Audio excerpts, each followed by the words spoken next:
అసలు అవినీతి పరులను ఒక్కరినన్నా నువ్వు తీసేసినవా?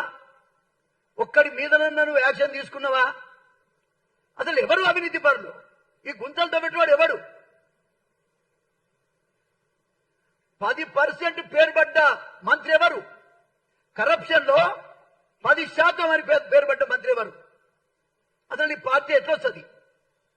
ఇంత అవినీతి, బహిరంగ అవినీతి రాష్ట్రంలో ఏ మూలకేరి ఎవరిని అడిగినా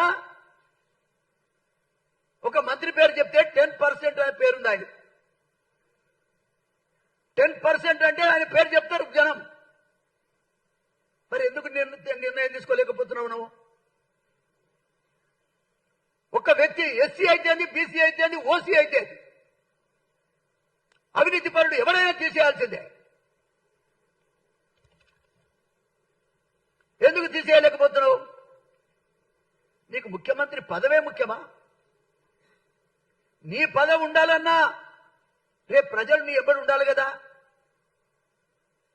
ప్రజలు నీ ఎమ్మడి ఉండాలంటే అవినీతి పరులకు అంతం పలకాలి కదా.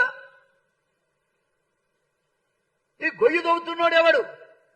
ఇంత అవినీతి పరుడు ఉన్న ప్రభుత్వం ఎట్లా నడుస్తుంది? ప్రజలలో ఏమున్నది నీ గురించి, ఈ గవర్నమెంట్ గురించి? నేనంతా ఉన్నా ఇవాళ